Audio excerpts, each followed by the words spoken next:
Right focus అయినా కానీ డబ్ల్యూడిఆర్ డబ్ల్యూడిఆర్లో ఏమంటే మనకి డబ్ల్యూడిఆర్ అని చెప్పేసి వచ్చినాయి సార్.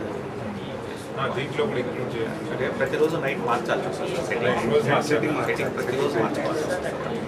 అన్ని ఆటోమేటిక్ చేంజ్ అవుతుందా?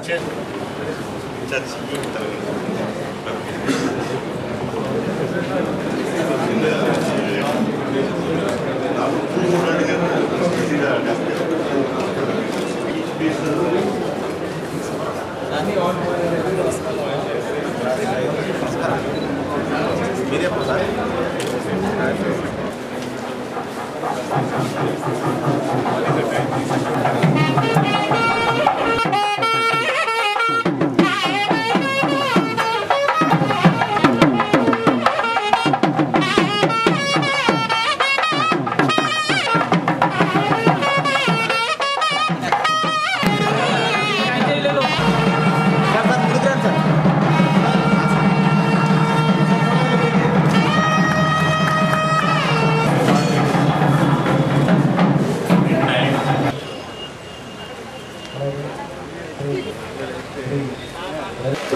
సార్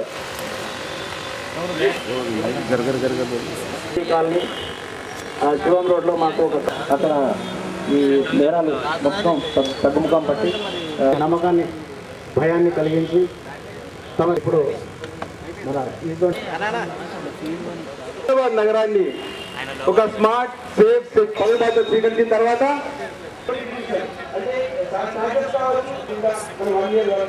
కరప్షన్ తగ్గిపోయిందని చెప్పడం ఇంతమంది సందేహం లేని చెప్పి సందర్భంగా మనం చేసుకుంటున్నాను.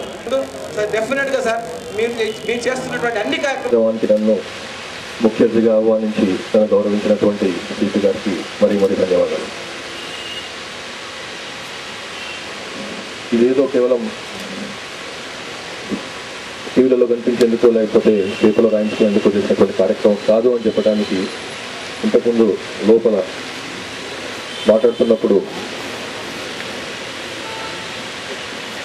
పోలీస్ స్టేషన్ లోపల రిసెప్షన్ ఆఫీసర్ లేడీ ఆఫీసర్ ఆమె ఒక 5-6 నిమిషాల పాటు గంట కొట్టినట్టుగా మొత్తం పోలీస్ స్టేషన్కి ఒక వ్యక్తి వచ్చినప్పుడు ఏదైనా సమస్య తీసుకుని వచ్చినప్పుడు లాస్ట్ ఆయన సమస్య తీర్చే ప్రయత్నం చేసేంత వరకు ఏం చేస్తామో మొత్తం చెప్పింది ఆమె. అంటే ఇంత సిన్సియర్గా సీరియస్గా వాళ్ళు ఈ విధానాన్ని అనుసరిస్తున్నారో పాటిస్తున్నారో చెప్పడానికి ఒక మంచి ఎగ్జాంపుల్. మామూలుగా పోలీస్ స్టేషన్కి వస్తుందంటేనే ఎవరినన్నా కానీ మామూలు స్థాయి వ్యక్తి 4 సార్లు పోలీస్ స్టేషన్ ముందు పోతాడు, డైరెక్ట్గా పోలీస్ స్టేషన్కి రాడు. లోపల ఏమంటున్నారో, అమిన్ సాబ్ ఎట్లా బిహేవ్ చేస్తాడో, ఆయన మూడు ఎట్లుందో, సర్కల్ సాబ్ ఏమంటాడో అన్ని 4 సార్లు తిరిగిన తర్వాత మెల్లగా బయటకు ఉన్న కానిస్టేబుల్ వస్తే ఆయనతో మాట్లాడి రావచ్చునా పోవచ్చునా అని చెప్పి ఆ తర్వాత ఎంటర్ అవుతాడు. అట్లాంటి పరిస్థితులు జనరల్గా ఇవాళ ఇప్పుడు లేదు కానీ ఇంతకుముందు చెప్తున్నాను. మెల్లగా ఎంతవరకు వచ్చినాము అంటే మనది కేవలం ఎన్ఫోర్స్మెంట్ మాత్రమే చేసేటువంటి డిపార్ట్మెంట్ కాదు, మనం ప్రజలతో ఫ్రెండ్లీగా ఉండాల్సిన డిపార్ట్మెంటు అన్న స్థాయికి మనం ఎదిగినాం. మరి ముఖ్యంగా ఏంటంటే తెలంగాణ స్థాపించిన తర్వాత, తెలంగాణ రాష్ట్రం ఏర్పడిన తర్వాత అంతకుముందు చాలా భ్రమలు ఉండేటివి, భయాలు ఉండేటివి. మనలో లేవు కానీ బయట వాళ్ళలో తెలంగాణ వస్తే ఇట్లా అవుతుంది, అట్లా అవుతుంది, అరాజకం పెరిగిపోతుంది, ల్యాండ్ ఆర్డర్ సమస్య ఏర్పడుతుంది, ఏవో సంస్థలు ఏవో చేస్తాయి అట్లా అన్నట్టుగా చాలా రకరకాలుగా మన పైన నిందాలు చేసేవారు, ఆరోపణ చేసేవారు. కానీ 1.5 yearలో మహేందర్ రెడ్డి గారు లాంటి ఆఫీసర్స్, రవీందర్ లాంటి వాళ్ళు, మొత్తం రాష్ట్రం మొత్తంలో ఉన్నటువంటి ఇతర డిపార్ట్మెంట్ ఆఫీసర్స్ ప్రూవ్ చేయగలిగినాం మేము చక్కగా పరిపాలన చేసుకోగలుగుతాం, మాకంత శక్తియుక్తులు ఉన్నాయి, ఇంకొన్నిసార్లు చాలా బెటర్గా కూడా చేసుకోగలుగుతామని ప్రూవ్ చేసుకోగలుగుతాం. దానికి నిదర్శనమే హైదరాబాద్లో లాస్ట్ 1.5 years జరిగినటువంటి పోలీస్ డిపార్ట్మెంట్ జరిగినటువంటి మార్పులు, చేర్పులు ఊహించినటువంటివి. ఎంతవరకు వచ్చిందంటే పక్క రాష్ట్రాల సిటీల వాళ్ళు కూడా వచ్చి మన దగ్గర వచ్చి మీరు ఏం చేస్తున్నారు ఇంతగా ఒక్కసారిగా మీ పేరు మారిపోతుంది ఏమిటి అని చెప్పి తెలుసుకొని పోతున్నారు.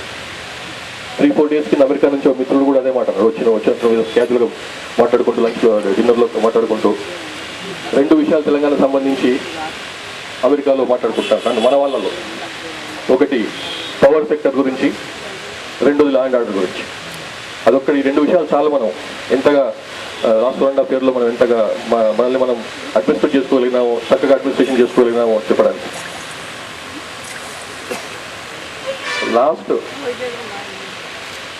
మొన్న లాస్ట్ సండే నాడు గౌరవ ముఖ్యమంత్రి గారు కమాండ్ అండ్ కంట్రోల్ సెంటర్కి ఫౌండేషన్ స్టోన్ వేశారు.